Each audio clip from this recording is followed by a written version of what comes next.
Hey all. We are a little ahead of the game with our readings and things, but we're still in the thick of it. I want to talk about the final exam, not the final exam, the final essay. Okay. Um, here it is.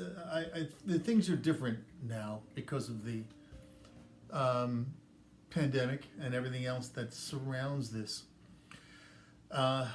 And so this is a writing class, and I'm interested in your ability to reflect and to say things about yourself and about the world around you in a critical way. And it's important to know that you are, without putting too fine a point to it, you are a unique generation. I don't mean you're special. Every generation likes to think that they're special, but what I mean is that you're not the same as your parents' generation or your grandparents' generation or my generation. When they were your age now. And things impact us in lots of different ways. Historically speaking, you go way back to certain generations, like in the beginning of the 20th century, you had something called the lost generation.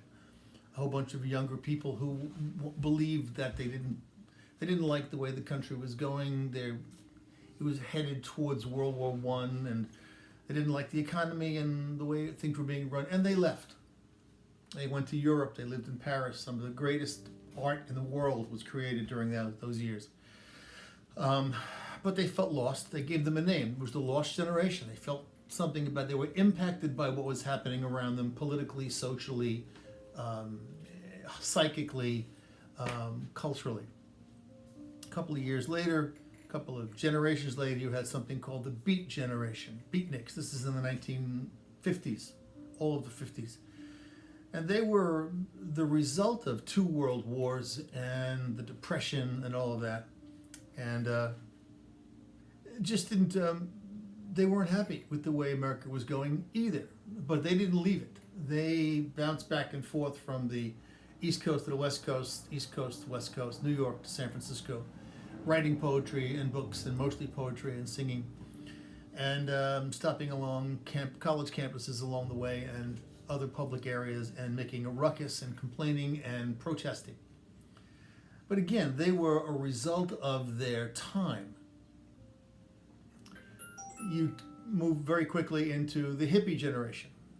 That's where I show up. Again, things are impacting the young people. They were fighting for women's rights, against segregation, against the Vietnam War. The economy was bad. Everything was going on, so we were protesting that. New music was coming in. And of course, we can talk about things that we said and did because of what we were being impacted by. So, given that you, my Adelphi crew, are a particular age, whatever you are, 18 to 20, whatever, 18 to 21, a particular group, distinctively different than your parents, distinctively different, I would venture to say, than your younger or older siblings, have a unique take on this pandemic that is affecting all of us. And I thought it would be a really good idea to assign everyone an essay that talks about the effect of this pandemic on you. Now, not just you necessarily personally, but you as a member of this particular generation that you are a part of. This pop culture younger generation. You're not talking about me or your parents. You can include us, but it's not doesn't have to be about everybody. It can be about something a little bit more specific, but not necessarily just to you. Like, you don't want to write, gee, I hate wearing these masks. These gloves make me itchy. That's too specific.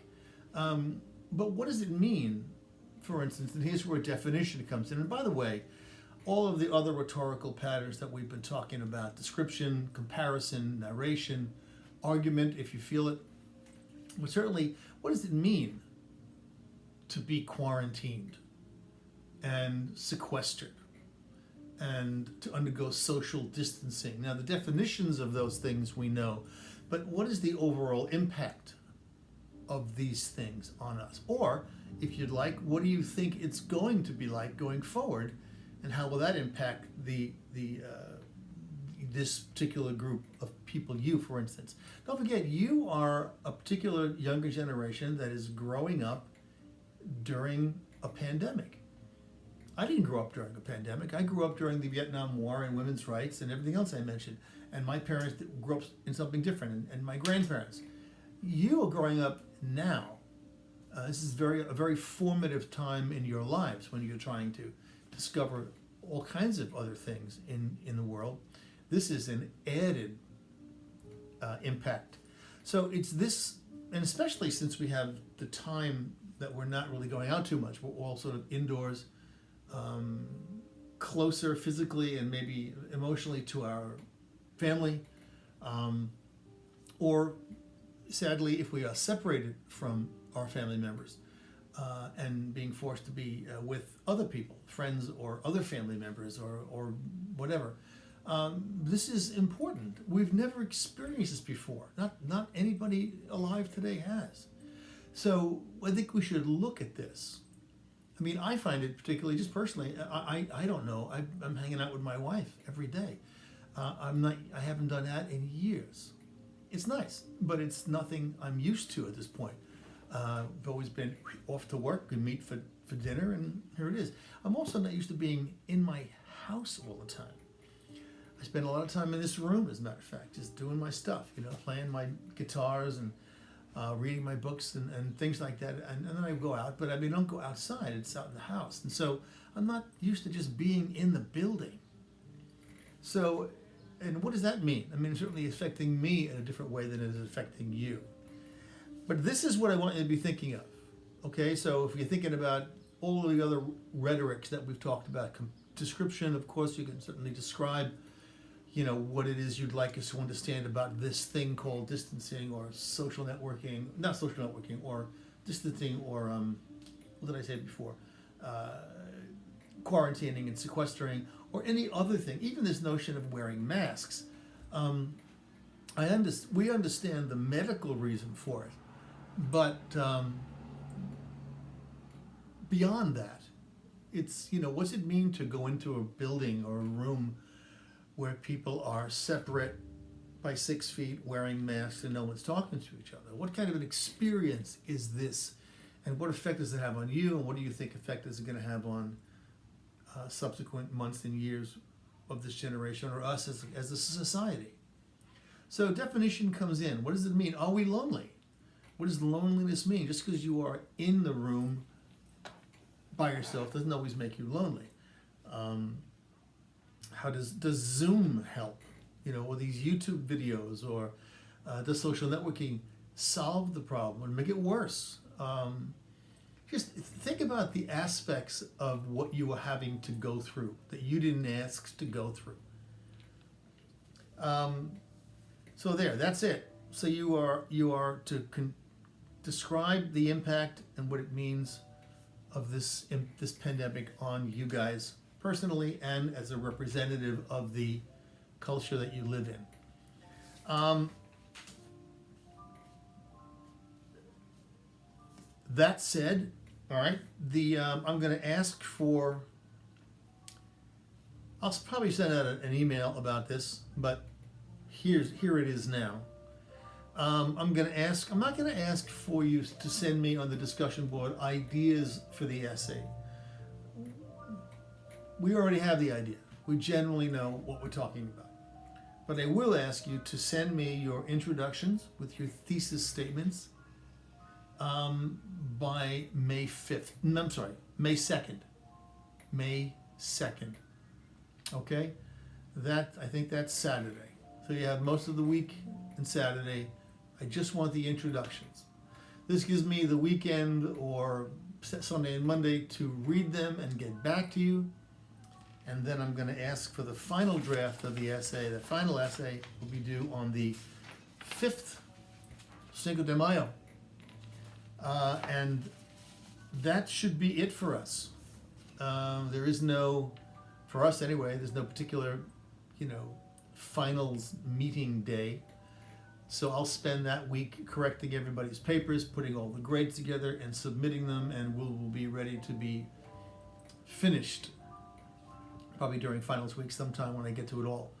So again, the introduction with a thesis based upon the topic I just verbally told you is due on the 2nd of May, and the final draft of the paper is due on Cinco de Mayo.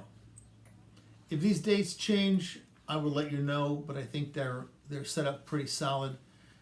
Please, we don't have wiggle room here. Get me these things on time. You can get me the introduction before the 2nd. I'm just because I put it in for the 2nd, that means no later than. You can certainly send me one tomorrow. Okay, so and the discussion board will be set up. I'll do that right after I finish talking on this tape. So that's that. Okay, everyone. If you have any questions about this tape, please email me or just play it again, because everything you need to know is in this particular tape. So think about it. It asks you to be a little reflective, to be a little bit, to give yourself some credit as having a seriously important point of view and perspective. You are undergoing something that none of us have experienced before ever. So we all have a paper to write. Me, you, mom and dad, your little brother. So let's do this. We might get something really great out of this, and who knows. All right. So get started on this. I should start seeing. I'll put up the discussion board thing for your intros right now, and we'll be all set. Okay? Peace.